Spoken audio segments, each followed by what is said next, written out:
Assalamualaikum warahmatullahi wabarakatuh. Alhamdulillah wassalatu wassalamu ala Rasulillah. Amma ba'd.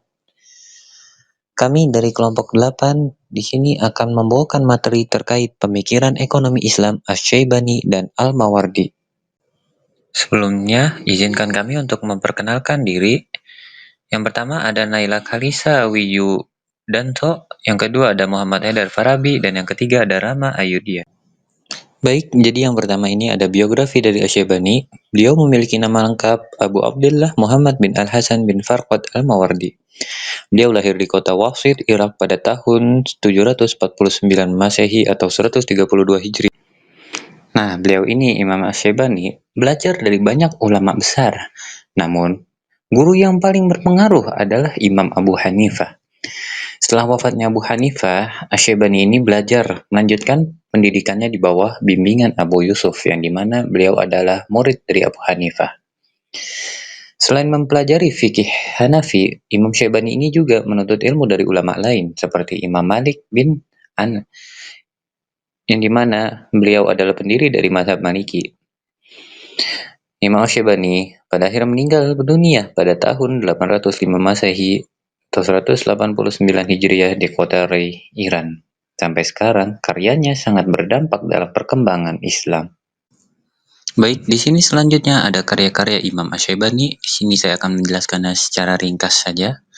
Yang pertama ada Al-Mabsut, yang dimana ini adalah salah satu karya terbesar Imam Asy-Syaibani yang membahas hukum fikih dalam berbagai aspek kehidupan. Yang kedua ada Al-Jami' Ash-Shaghir, yang dimana kitab ini merupakan kumpulan fatwa dan keputusan hukum yang diambil langsung dari ajaran Imam Abu Hanifah. Baik, selanjutnya ada kitab Al-Jami' Al-Kabir, yang dimana sebagai lanjutan dari Al-Jami' Ash-Shaghir. Yang keempat ada Al-Syiar Al-Kabir Ash-Shaghir, yang dimana ini adalah salah satu dari dua karya Al-Syaibani yang berfokus pada syiar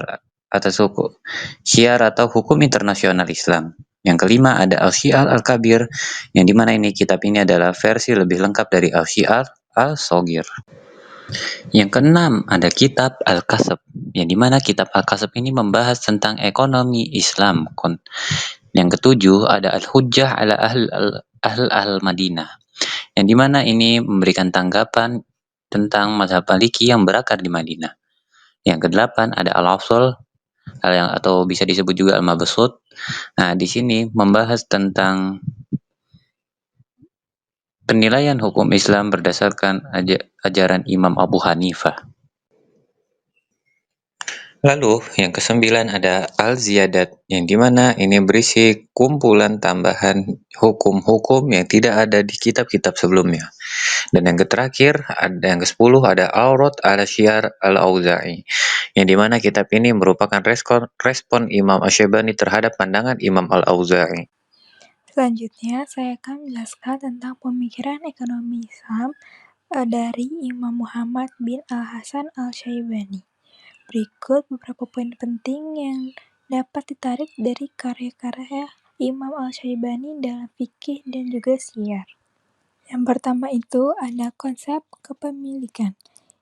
Hal ini penting dalam menjaga keseimbangan antara kepentingan individu dan juga kepentingan sosial. Yang kedua ada perdagangan dan etika ekonomi. Lalu yang ketiga ada zakat dan distribusi kekayaan. Selain zakat, konsep sedekah dan wakaf juga dipandang sebagai instrumen penting dalam distribusi kekayaan. Lalu yang keempat ada hukum internasional dan ekonomi. Yang kelima ada kontrak dan perjanjian dalam ekonomi. Dan yang terakhir ada keseimbangan ekonomi dan sosial. Selanjutnya, saya akan menjelaskan biografi dan juga latar pendidikan dari ilmuwan Islam, yaitu Al-Mawardi, yang memiliki nama lengkap Abu Al-Hasan Ali bin Muhammad bin Habib Al-Mawardi Al-Basri. Ia lahir di Basra pada tahun 364 Hijriah atau 975 Masehi, dan wafat dalam usia 86 tahun pada tanggal 30 Rabiul Awal di Baghdad. Al-Mawardi Melanjutkan pendidikannya di kota kelahirannya yaitu Baghdad, tepatnya di Universitas Al-Zafarani. Ia mempelajari ilmu hukum, ilmu tata bahasa, dan juga kesastraan. Selanjutnya, kita masuk ke pemikiran ekonomi Islam dari Al-Mawardi. Yang pertama, ada negara dan aktivitas ekonomi, kemudian ada perpajakan, baitul mal, dan terakhir ada zakat. Nah, yang pertama ada negara dan aktivitas ekonomi. Pemikirannya tertuang dalam karya monumental Al-Ahkam Al-Sultaniyah yang berfokus pada sistem pemerintahan dan tanggung jawab penguasa dalam ekonomi dan politik. Dalam pandangannya, negara memiliki peran sentral dalam mengatur ekonomi untuk mewujudkan kehadiran sosial dan kesejahteraan masyarakat. Nah, yang pertama ada negara dan aktivitas ekonomi. Pemikirannya tertuang dalam karya monumental Al-Ahkam Al-Sultaniyah yang berfokus pada sistem pemerintahan dan tanggung jawab penguasa dalam ekonomi dan politik. Dalam pandangannya, negara memiliki peran sentral dalam mengatur ekonomi untuk mewujudkan kehadiran sosial dan kesejahteraan masyarakat. Selanjutnya ada perpajakan.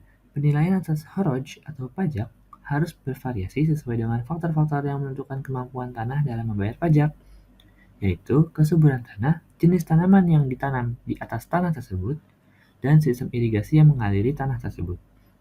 Selain tiga faktor tersebut, jarak objek pajak dengan pasar juga menjadi faktor lainnya. Tentang metode penetapan kharaj, Al-Mawardi menyarankan menggunakan salah satu dari tiga metode yang pernah ditetapkan dalam sejarah Islam, yaitu al-misahah dan metode muqasamah.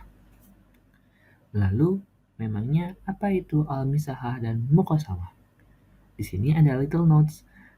Al-misahah adalah metode pengumpulan pajak yang didasarkan pada luas tanah yang dimiliki oleh seorang petani, tanpa memperhitungkan hasil aktual dari tanah tersebut.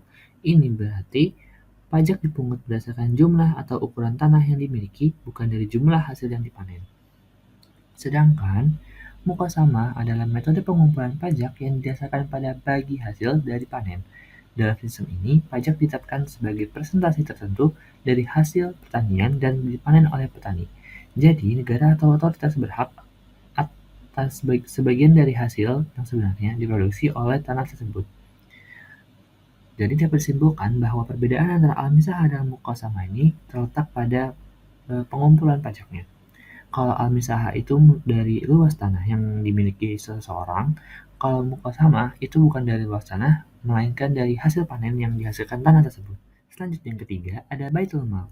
Al-Mawardi menyatakan bahwa untuk membiayai belanja negara dalam rangka memenuhi kebutuhan dasar setiap negara dan warganya, negara membutuhkan lembaga keuangan negara atau baitul mal yang didirikan secara permanen. Berkaitan dengan harta baitul mal, Al-Mawardi menegaskan bahwa jika dana pos tertentu tidak mencukupi untuk membiayai kebutuhan yang direncanakannya, pemerintah meminjamkan uang belanja tersebut ke pos lainnya. Lalu di sini ada klasifikasi tanggung jawab dari baitul mal. Di sini terdapat dua klasifikasi tanggung jawabnya. Yang pertama ada tanggung jawab yang timbul dari berbagai harta benda yang disimpan di baitul mal sebagai amanah untuk didistribusikan kepada mereka yang berhak. Dan yang kedua ada tanggung jawab yang timbul seiring dengan adanya pendapatan yang menjadi aset kekayaan baitul mal itu sendiri. Nah, di klasifikasi kedua ini juga memiliki dua lagi klasifikasi. Klasifikasi tanggung jawab dari poin 2 tadi juga memiliki dua klasifikasi lainnya. Yang pertama, tanggung jawab yang timbul sebagai pengganti atas nilai yang diterima atau disebut juga dengan badal, seperti untuk pembayaran gaji para tentara dan biaya pengadaan senjata. Karena tanggung jawab ini ada seiring dengan yang diterima, negara harus menerapkan tuntutannya. Dan yang kedua, tanggung jawab yang muncul melalui bantuan dan kepentingan. Al-Mawardi menyatakan bahwa pelaksanaan jenis tanggung jawab ini berkaitan dengan keberadaan dana baitul mal itu sendiri. Kita beralih ke yang terakhir, yaitu zakat. Kewajiban negara untuk mendistribusikan harta zakat kepada orang-orang fakir dan miskin hanya pada taraf sekedar untuk membebaskan mereka dari kemiskinan. Tidak ada batasan jumlah tertentu untuk membantu mereka karena pemenuhan kebutuhan merupakan istilah yang relatif untuk memenuhi kebutuhan hidupnya sehingga terbebas dari kemiskinan. Di samping itu, Al-Mawardi juga berpendapat bahwa zakat harus didistribusikan di wilayah tempat zakat itu diambil. Pengalihan zakat ke wilayah lain hanya diperbolehkan apabila seluruh golongan mustahik zakat di wilayah tersebut telah menerimanya secara memadai dan menyeluruh. Kalau terdapat surplus, maka wilayah terdekat dengan yang paling berhak menerimanya adalah wilayah tempat zakat tersebut diambil.